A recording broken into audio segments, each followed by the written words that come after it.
Thank you so much to Jenny Edwards and to all of the panelists from our last session. That was a fantastic session that we've just been through about energy efficiency in the home. We have well over 600 people watching us right now.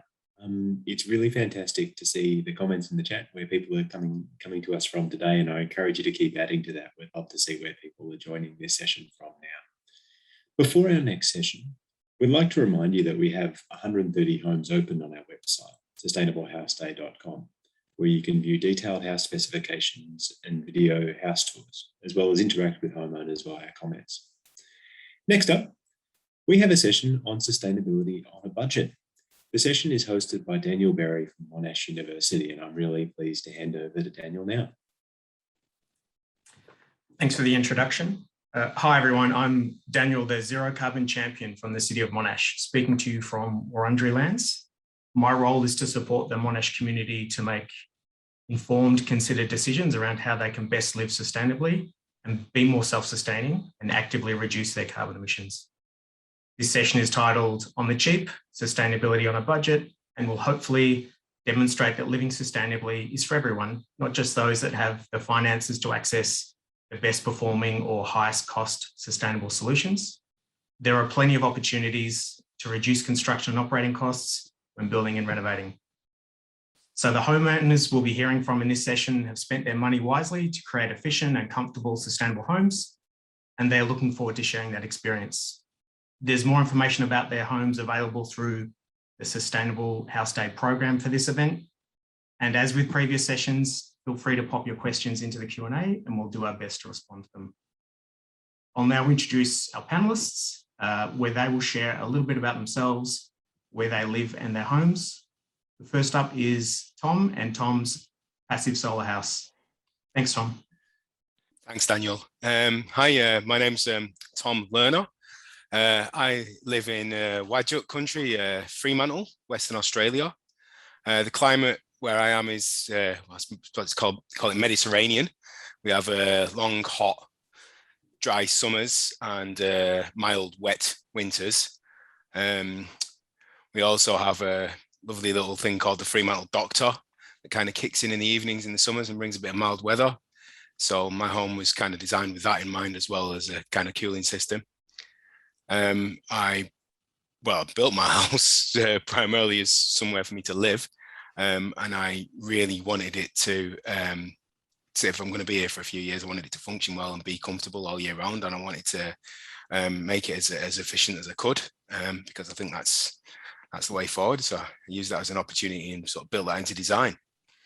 My house is designed to most of it faces north, so the primary thing I did was buy the actual block. So I spent more time probably looking at a block that would fit the house that I wanted within my price range than anything else, and got one that maximised the north sun. So that's what I do. I have full sun in summer. It's in winter to heat the house up, and then in summer I have a deciduous grape cover that kind of blocks out most of the heat and keeps the house reasonably cool. And its performance, it's been gone for 2.5 years now, and yeah, I've still not installed aircon, so hopefully it's working quite well. Thanks. Thanks, Tom. That's great. I'll now get Jacqueline with Kenzai to share a little bit about herself. Hello, can you see me and hear me? Yes. Yes. Okay, hi. So this is my house, Kenzai, but I'm also an interior designer, and my mission is to help clients to engage in sustainability strategies and to make their houses as sustainable as possible. So when I renovated my own house, I did kind of go to town on it. I have to tell you from the start that it wasn't the most budget conscious project, but I did use a lot of materials that are inexpensive, but I used them in such a custom way that the labor ended up being an expensive cost. But that said, that was a choice. And what I say to clients all the time is sustainability is a strategy, and you need to have your priorities very clear in your head before you start the project. And that way you can juggle the budget in order to get the result that you want. And even within your set of priorities, you might prioritize low carbon emissions, low embodied carbon, over perhaps something with recycled content or something that's natural. So you set your list of priorities, and then you juggle your budget from there. Is where I'm going with my message today. Our home we lived in for many years before we renovated, which I think is the first smart thing to do with your budget, because then you know your building if you are renovating. And like the first speaker said, if you're building from scratch, then selecting your piece of land is the most important thing you can do. So living in our house, we learned that it was really, really, really cold. It had no insulation in it. Therefore, we had really cold winters and really poor air quality. We had a lot of mold and dampness in the house. So that was our key priority, was to insulate it, make it warm / cool, depending on season, make the indoor air quality of the house as healthy as possible. Anyway, that's a little bit about my project, and I'll pass you on to the next person. Thanks, Jacqueline. That was great. I'm going to ask Malcolm with the Yarragon Strawbale house to introduce himself and share a bit more about his home. Yep. Hi, Malcolm McKelvie. I live in Gunai country in West Gippsland in Victoria. So it gets quite cold. So our home was designed and built with that in mind to stay warm, but also to stay cool in the heat of summer. We've got a Strawbale house with some rammed earth walls inside, and you can see a small section of the rammed earth. That visible bit is the only bit that's on the exterior. So I've got really good wall insulation in the straw bales and spray foam insulation in the ceiling, and it's on a slab which is with peripheral foam insulation around the periphery and waffle pods underneath. So it's well insulated, it's pretty airtight. And again, this is like Jacqueline said, I think that this was not a cheap house. We've done things cheaply in the past. And so with this house, we didn't want to skimp on windows, which would be one of my biggest messages. That that's a really important part of the house for your comfort and reducing energy bills. I'm with the president of the Bosscher Sustainability Network, and we do energy efficiency house assessments and draft proofing and underfloor insulation. Yes, I've got experience helping people, a range of people from especially on budgets, with how to improve their homes. Wonderful, thanks, Malcolm. I'm now going to ask Liz with her Bendigo Blue home just to introduce herself and chat a bit about her home.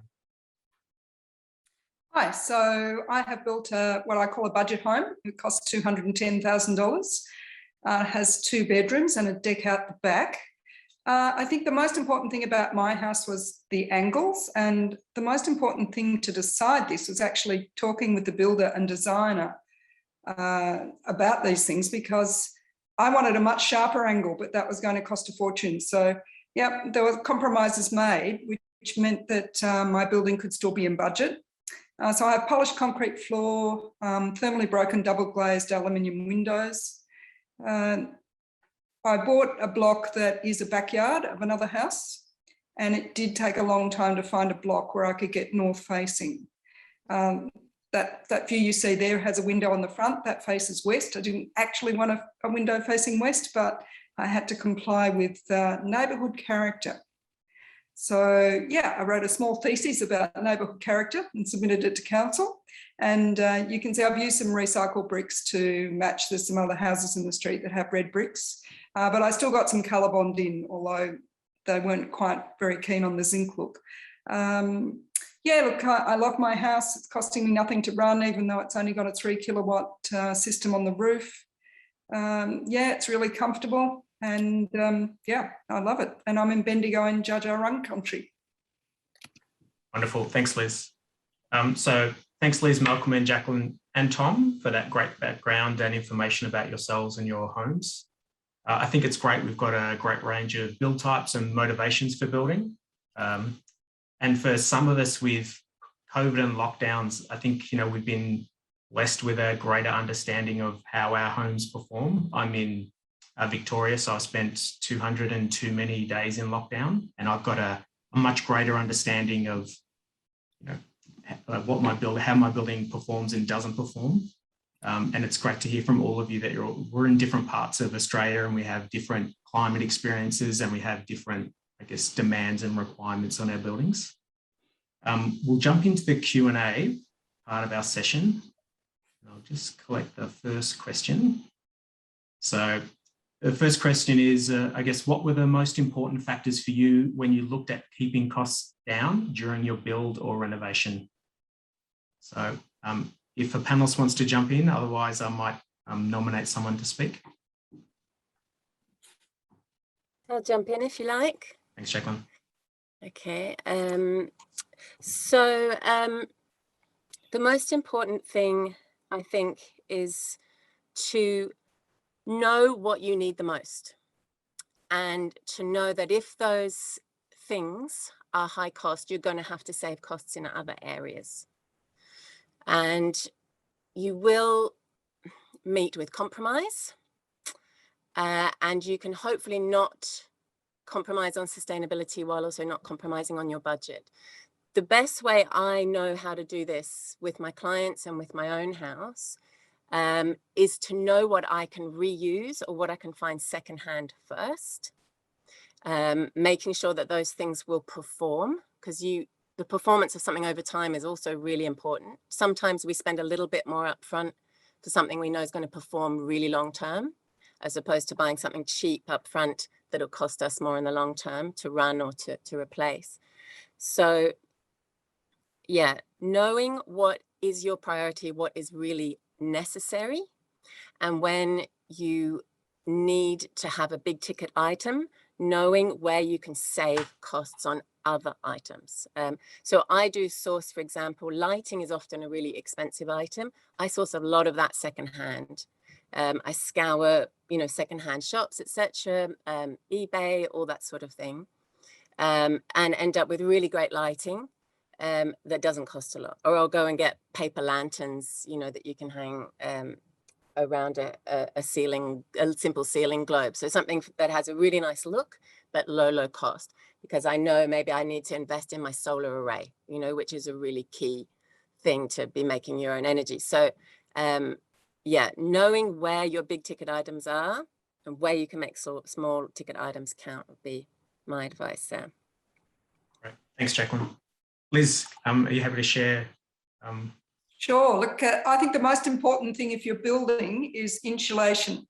It's not that expensive, and you just pack it in as much as you can. My western wall, Bendigo gets lots of hot days in summer, and I knew that western wall would be the problem. So that I made that western wall 120 instead of 90. So that western wall's got R3 in it instead of R2.5. And I've worked a bit more on the ceiling, it's hundreds of dollars as opposed to the whole rest of the building, but your building envelope is the thing that you can't scrimp on. And there's lots of savings to be made elsewhere. Fantastic. Thanks, Liz. Yeah, and I'd also add just draft proofing is, or making sure that the building is airtight. If you're building, it's not very hard to do. It's a caulking gun and an attention to detail where pipe penetrations are going through. And if you're putting in bathroom exhaust fans, making sure that they've got damp, draft stopper dampers in them already. Yeah, because there's a hell of a lot of energy spent when you're heating your home in winter. If it's just escaping, you're trying to heat the great outdoors. So making sure that building's well and truly airtight is a very good measure.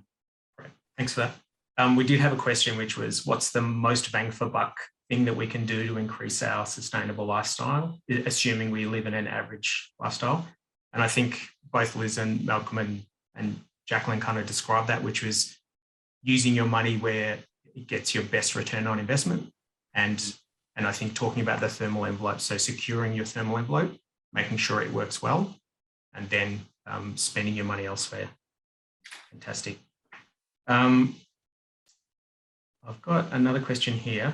I guess this is for any panelist who's happy to jump in, but can you tell us one highlight about building or renovating sustainably on a budget? The electricity bill. Thanks, Tom.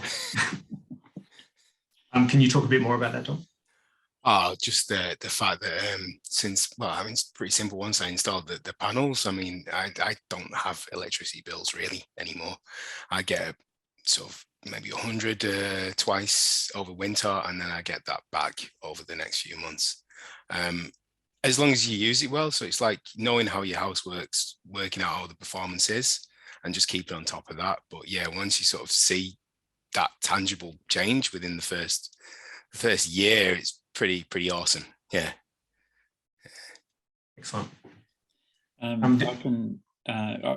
about a year ago changed my energy retailer to Amber, which is not for everybody, but it's a highlight for me because on my phone you can see what the electricity price is. It fluctuates, so I don't pay a fixed price.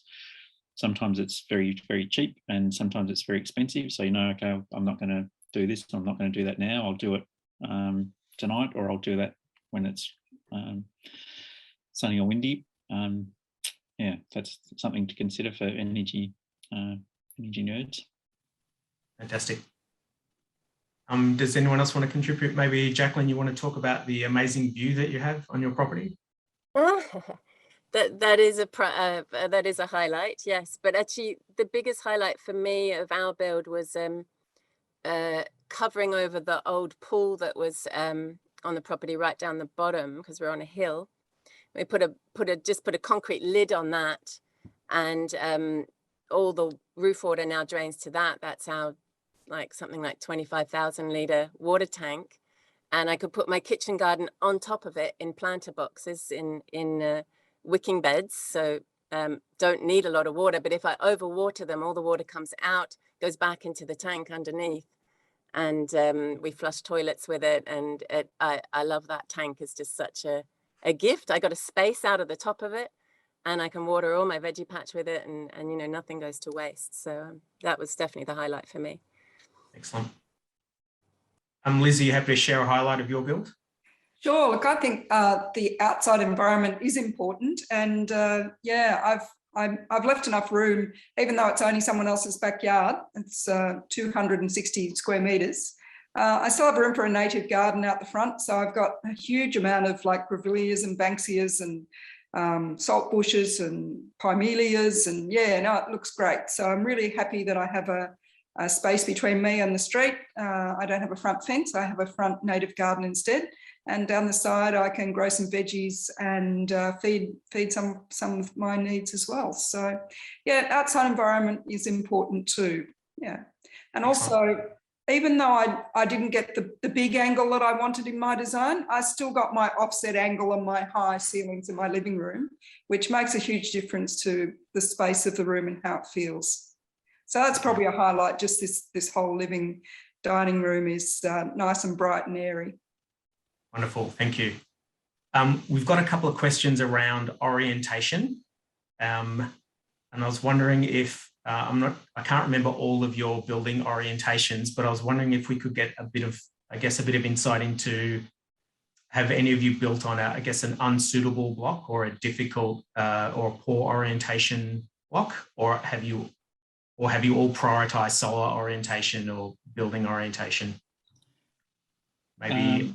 I can talk about an energy renovation I did in a flat that has completely the wrong orientation. There was one window facing north, and otherwise mainly east facing windows, and some small ones facing west. But we put solar on, we insulated, did the pumping wall insulation. I did like a homemade job at doing the secondary glazing on the windows, made it all electric, put in a heat pump hot water system, changed over the gas cooktop, and took out the gas heater and put in an efficient split system, and it made an amazing difference to the comfort of the unit. Yeah, even if it's a poorly oriented house or block, you can still make an amazing difference by getting just doing those basics. We've got, I guess, a specific question. Maybe Jacqueline, if you've got some information you want to share with us, that'd be great. I was just going to say that the house we're in faces east predominantly, and so we also get a lot of western light in the afternoon through the first floor. But there was the opportunity to open up to the north a bit more, so we expanded windows to the north to really get it to almost turn the house into a north-facing house. It's not; it's east-west, but we kind of managed to reorient by making openings on the north, and the difference it made, particularly to the middle floor, which is kind of sandwiched and on a hill, where there was the worst light and the worst air quality, is phenomenal. So that was certainly a big thing, but has utterly changed the house for the better. Brilliant, thank you. I've got a couple of questions about insulation. This one's to Malcolm. What was the reason for choosing foam insulation over bulk insulation? It was suggested by the designer, actually, and I'm glad we did it, because it went from the top plate up the sort of the sides, what was left of the walls above the straw bales, and then across the underside of the roofing and down onto the top of the wall plate on the other side, and so it provides good insulation and good air sealing. Yeah, so that you can. It wasn't essential, but we're very glad that we did it. Okay, great. Thank you. Got another question here. I guess it's, can you provide an example of where you avoided using the most affordable option? So where you felt there was greater priority than cost alone? I can, in terms of the glazing, the windows we chose.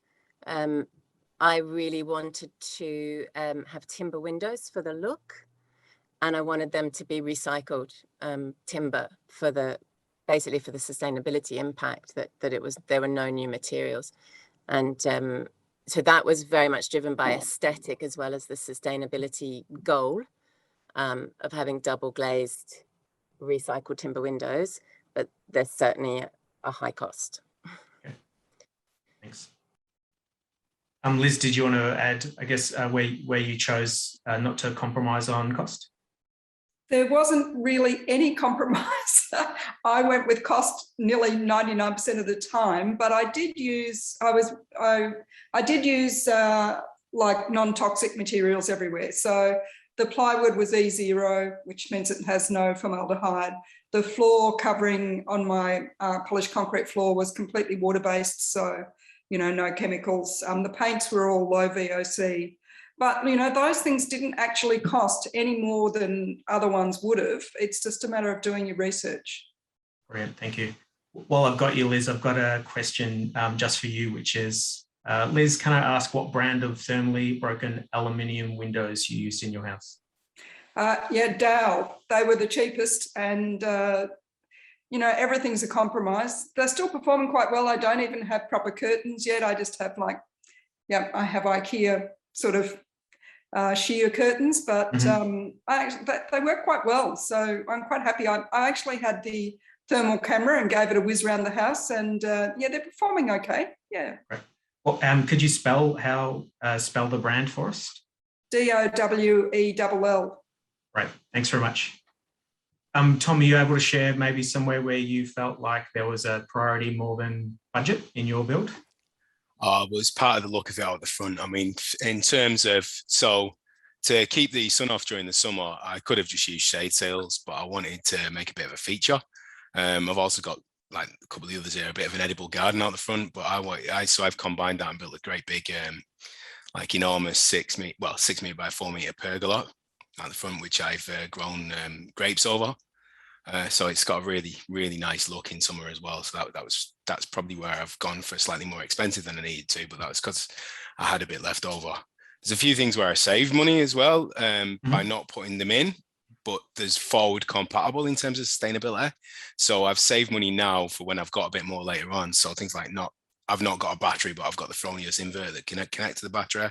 I've got a third pipe system installed at the moment. I can just run it down. I haven't connected the grey water actual system to that, but that's a future one. And yeah, so I've got a few options like that with a retic towards that makes it kind of future. Also, thick curtains, that's something else that will make a massive difference when I get it. And that's probably the next thing that I'm going to do.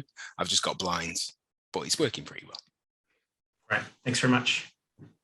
We've got a couple of questions on budget window treatments. So just wondering if anyone has used insulating window films or have put in a retrofit double glazing acrylic or anything like that. Yeah, as I said, I got a quote on this unit to do from magnetite to get the secondary glazing done, and I kind of balked at the price at the time. So I measured up the windows, ordered my own bits of acrylic, got some bits of aluminium to create a frame around the edge, and the adhesive magnetic tape one on the frame and one on the window, and stuck the acrylic up. And that was a few years ago, and the adhesive on the magnetic strip hasn't held as well as it should have, and it's not really functioning properly. So I'm going to have to go back and fix that up. And it's not as good as the magnetite, but if you get it snug and fitting well, then it's certainly as effective. Fantastic, thanks. I've used the DIY film. So it's you basically put an adhesive strip around the area, and then you attach the film, then you hit it with a hairdryer or a hot air gun, and the film shrinks to place. I got pretty good performance for about the first 2 or 3 years. And then, like Malcolm, just the adhesive struggles to stay sort of tacky, especially over those summer winter temperature ranges. So I've definitely noticed a reduction in performance.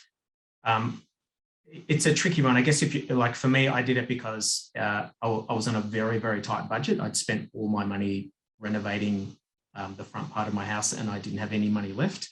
So for me, it was a good compromise. But now with time and access to funds, I would definitely go back and do a much more thorough job, and probably something closer to what Malcolm has been talking about. Yeah, I'm kind of the same there as well. I didn't double glaze either. I think for the amount of energy gain I would have got from it, it wasn't worth the cost for me. And I had a very, very tight budget, to be fair. I mean, there was the little compromises I could make and the little extravagances I had are still quite limited really within the remit.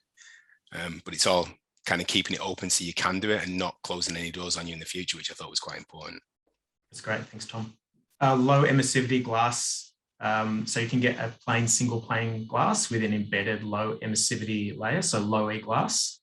You do get performance gains from those. Nothing like double or triple glazing or argon filled double glazing, but there's still it's still an improvement over a conventional non-coated finish for those that are interested.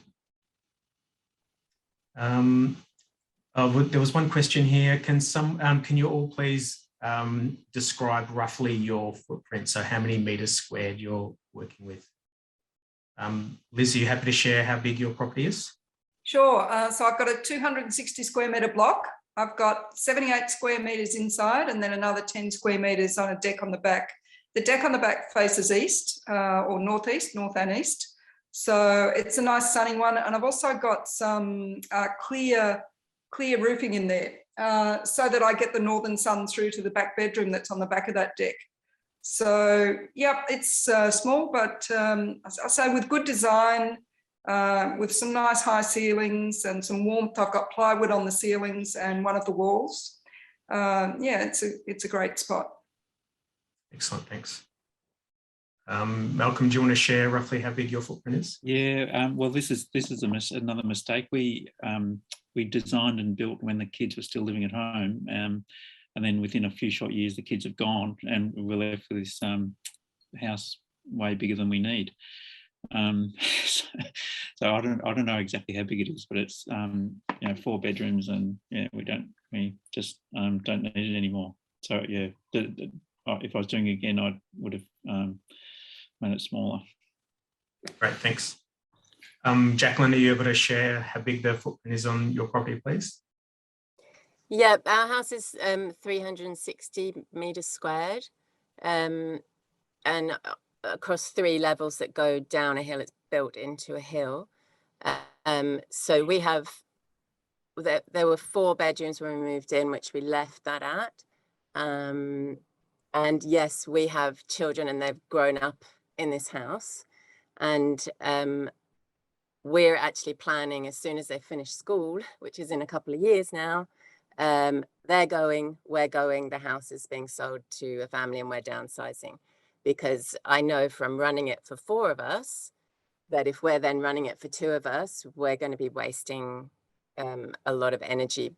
The thing with our house is that there are very open areas. If you have a house where you can shut things down and only inhabit a smaller area when you need to, that's a real plus, but we can't do that. So this house really functions better when it has its full sort of complement of inhabitants. And when we don't have that, we'll be moving on. Yeah. Great, thanks. Tom, you able to share the size of your building? Yeah, so my block's 380 square meters, and the house takes up, I think it's about 160, 170 square meters. Yeah, efficient use of space where I can as well within the house. I hope that answered the person's question around footprint and size. There was a question, I guess, broadly for all of you is, have any of you noticed a cost premium for seeking out low VOC, so low volatile organic compound or zero VOC paints and materials? I know, Liz, you've mentioned it. Are you able to share your experience if you've been chasing those products down? Yeah, look, it's just basically Googling, but it took a long while to get the floor covering right, the sealant for the concrete floor. There's a lot of ones that if I'm visiting a house and they happen to be doing it on that day, I'll be going, whoa, get me out of here. So this one I could actually walk in on the day they were doing it and it didn't annoy me. So as I have some chemical sensitivities. So yeah, and I mean the paints, they all just came from a company called, I think, E-Colour, that are the same prices if you go to the hardware store. But look, some of the big hardware stores are providing things that are low VOC these days. But for instance, I didn't want the foam filling all around my windows, the squirty foam stuff. I believe that sort of off gases for a while and it's a bit smelly for me. So the builders just made sure they tucked in all the polyester bats just tight in around the windows. So there were a few things like that I did that were probably more unusual in a build. Yeah. Wonderful, thanks. Did any of the other panelists seek out low VOC paints and finishes? Yeah, all our sealants and paints are no VOC and natural paints, so not synthetic at all. And I will always say, first thing I say to clients is that I'll only specify natural paints. So I actually haven't bought synthetic paints for such a long time. I'm not sure what the cost difference is, but in my experience and in talking to painters and getting quotes, that if I'm asking them to quote with only natural paints, it doesn't change the quote.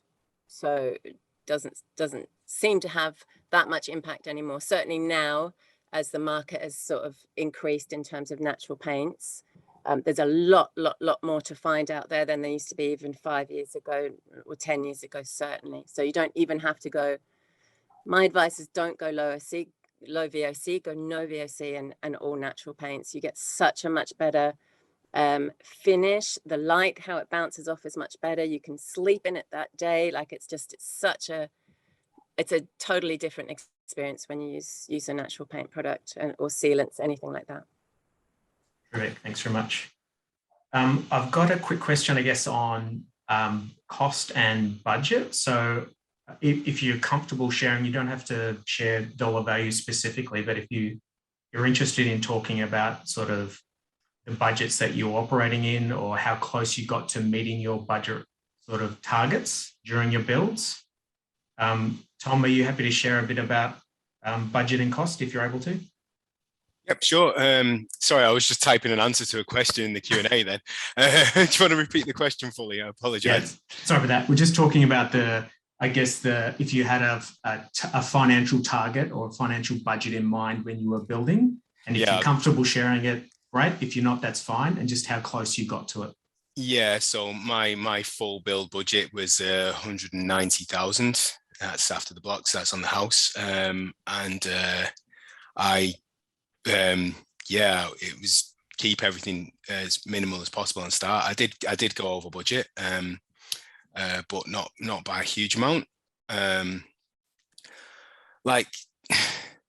started on it with a design with solar dwellings. Came in with a design that came in at about 145,000, and I kind of worked up from there with putting more and more sustainability options, more options in on top of that. So it was nice to kind of work backwards from that. I got a lot of advice. I've got a lot of friends who work in trades as well. So some of the extras were, I weren't done necessarily on mates rates, but it was like sort of people sort of jumping in, helping out, getting their names on that as well, which is good. For specific features to keep the budget down. No, I just didn't put any. I mean, like I've got no curtains. Yeah, I use blinds everywhere. And that's something that's going to get built later. It was where I want to get the best bang for my buck. Yeah, if I insulate every single wall, I will get a decent amount of energy gain from that. So I did that. I didn't double glaze. I took all the extra little side windows that I was going to have in the west facing wall and took all them out and kept it all double bricks. So there's little things like that.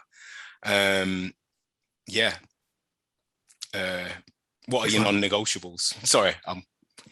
Okay, thanks, Tom. Yeah, no worries. It's a good insight. Liz, are you happy to share just roughly sort of ballpark figure budget and how close you got to it? Yeah, and I got extremely close to my budget. I kept a budget. I sourced a lot of things myself, but always keeping the builder informed. Like when I went to IKEA, the kitchens were on 30% off that, so it's like, right, got to get in the car today. So, and also the lights are all IKEA as is from when they're throwing out the lights. And in fact, the first two lights I bought were the ceiling lights and they're kind of a teal colour. That kind of set the colour for the whole house. Just because I like that colour anyway. And I thought, no, that's good. That's going to work. So yeah, I went to tile warehouses and sourced the tiles. So instead of paying $99 a metre, I paid $30 a metre. The bricks out the front, I've got recycled bricks. My nephew has a ute. We trooped all the way over to Hepburn Springs and found the blue ones because I wanted some variation in the wall colour. And I sourced the rest of the secondhand bricks and, made sure they were there for when the brickie was ready to arrive. I bought all my doors from a job lot. Look, there were just stuff I was buying all the time. As long as I kept ahead of what the builder was doing and provided measurements and, made sure the doors fit the measurements, etc. You can save a lot, but you really need to work out with your building designer and your builder first that you can do this sort of stuff. So if you have a good relationship with your builder, that's a wonderful thing. That's great advice, Liz. Thanks for that. Malcolm, are you happy to talk sort of budget and targets and how close you got? A previous house that we own and built, this is probably 20 something years ago, and I think it cost us about 200,000. And in that one, I was saving money by, and this is something I wouldn't recommend, is buying cheaper windows. We wanted double glazed windows. We got timber ones, but they ended up being quite. There were double hung windows that were rattly, so they weren't air sealed at all. So it really didn't. It defeated the purpose. so in this next house, we didn't save money on the windows, but I got doors basically for free that they were just plain internal doors, and I got timber bead and stuck them on to make it a bit more fancy, and did our own painting, and yeah, lots of the carpentry ourselves and roofing ourselves, and yeah, doing as much as I could by myself. Yeah, that saved a lot of money. Great, thanks. Jacqueline, are you happy to share maybe not either your home or any current projects you might be working on as far as budgets and targets? Sure, yeah. I mean, I'm always working with clients who don't have the budgets for gold taps and all the whiz bang stuff. You know, I'm always having to keep a track of clients' budgets. My own I did not stick to budget very well with my own, because I was finally able to do everything I want to do for clients and they're too shy to go ahead and do it. So it's a huge amount of color and, you know, material texture and all that sort of thing. But that said, because I knew, you know, I had a particular vision in mind, like the others, I sourced a lot of stuff myself. When you're working with a builder, if they're sourcing materials, it's going to be cost plus 15 to 20%. So I did an awful lot, and I do that for clients as well, is I'm sourcing stuff rather than the builder, and sourcing stuff, a lot of stuff secondhand.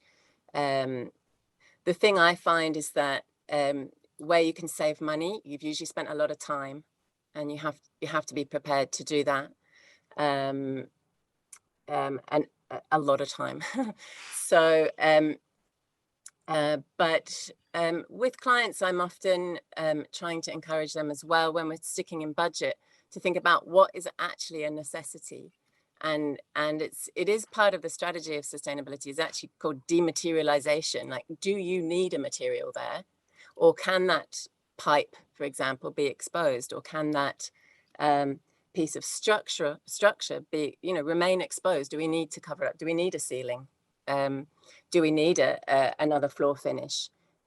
You know, I think challenging our own idea of what a finished interior looks like is really important.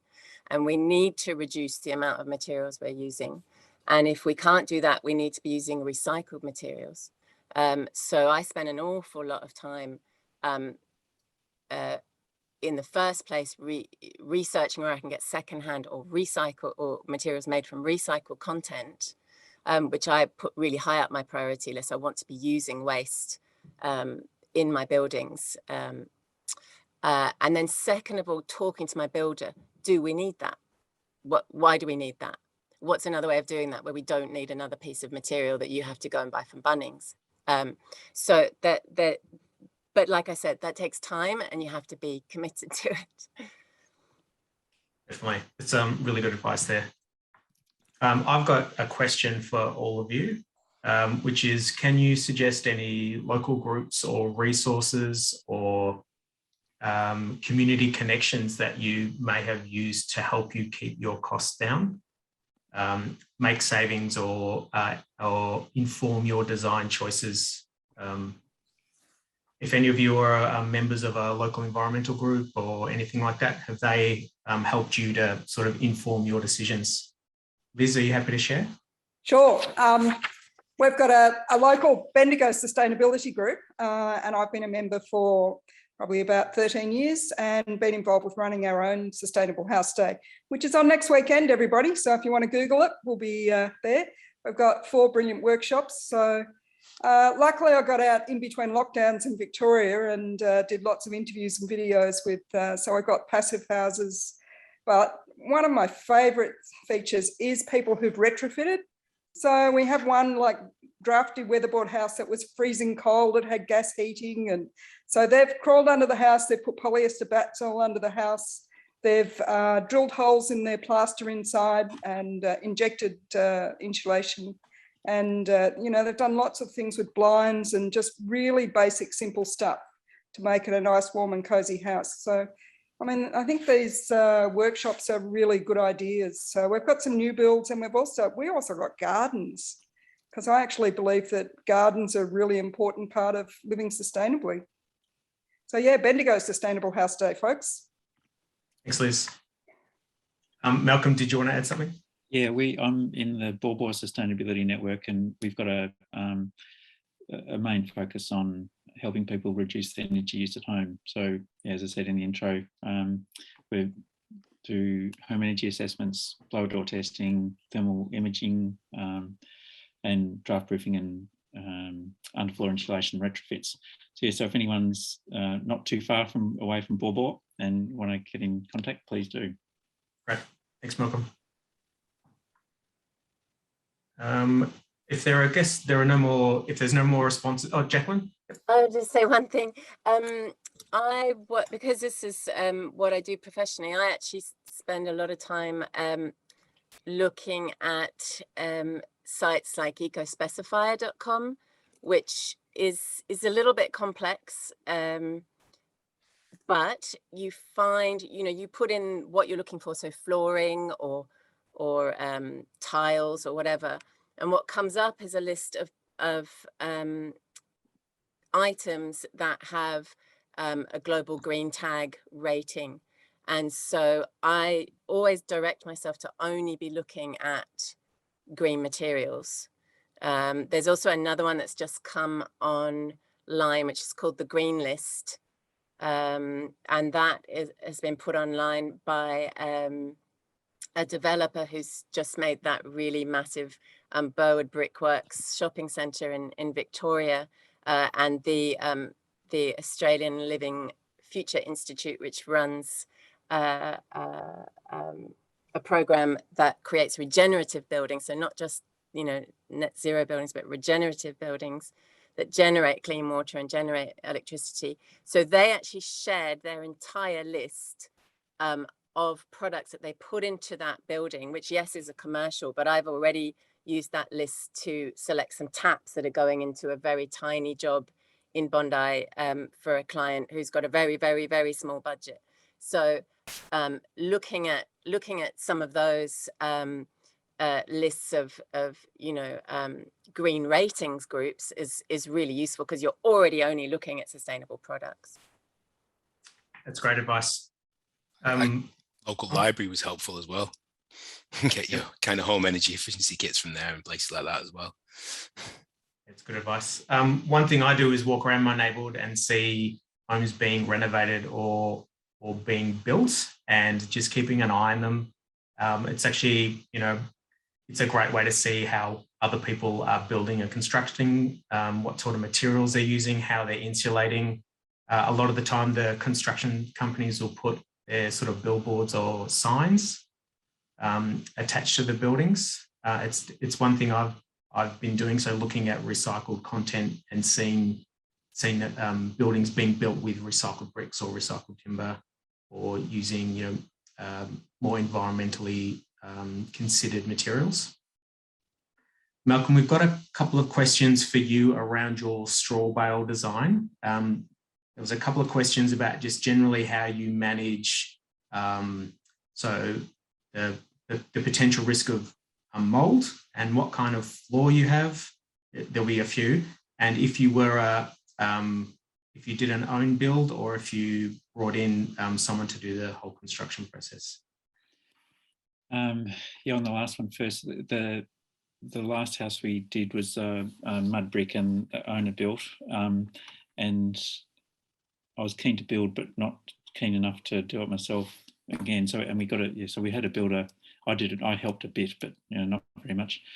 And I must say they did a much better job than than I did. The straw bales, there was a bit of a concern that the straw bales were laid and then they were wrapped in plastic until they could be the render put on, and there was a few rainstorms and the plastic getting tatty and falling off, and a few rainstorms on the western wall, but it seems to have been survived, not too many troubles.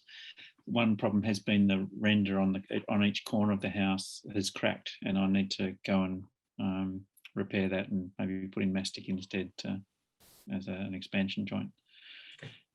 The other question was, what kind of floor do you have in your home? It's a slab, yeah. So a conventional concrete slab? Yeah. Okay. Just an insulated slab, yeah. Wonderful. It looks like we've got time for just one more question. And I was hoping that all the panelists could just sort of give a final word of advice to those who are looking to undertake similar projects, who are really mindful of budget and reducing their costs and, thinking in that sort of way. Liz, are you happy to go first? You're on mute, Liz. Living in Bendigo and Central Victoria, I was a little bit careful of the natters, the response there. So I was 7.3 when I started and I was 6.9 when I finished. So you might be kind of astonished, why did I go down?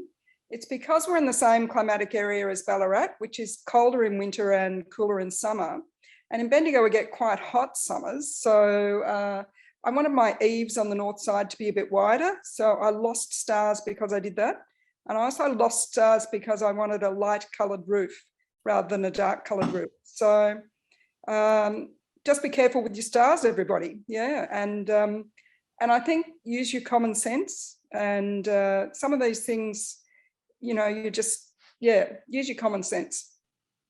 That's great advice. Thank you. Malcolm, are you happy to sort of share a final word of advice? Well, I'll just pick up on Liz's comment about the stars. People should also be aware about the residential efficiency scorecard, which is a national tool for giving a star rating on homes and hot weather and cold weather ratings. And that can be done before the house is built if you've got all the necessary information for it, or for an existing home. And I'd strongly recommend people consider getting a scorecard assessment, because you get that star rating on the home, but also individual personalised, prioritised advice about how to improve. That's great. Thank you. Tom, have you got a final word of advice for everyone? If you can't afford it, see how you'll be able to fit it in future. So don't if you design your house in a way where you can easily retrofit, you probably save yourself some costs when you do have the money as well. So if you're going to live in it for a long time, sort of work that out. Yeah. Brilliant. That's great. Jacqueline? Can I just correct myself first of all? I said the green list, it's the green sheet. The green sheet is what Fraser's properly put out. For me, it's all about looking for secondhand or recycled items to use. Looking for vintage stuff that you can renew, or looking for, simple secondhand pieces that can just be, added in. The more we can reuse, I feel like the more we can stick within budgets, and the more we can have homes that have a low carbon footprint. Right, that's wonderful. I guess for me, I feel like there's been a good balance of priorities and needs, and I think quite a few of you have touched on the fact that there's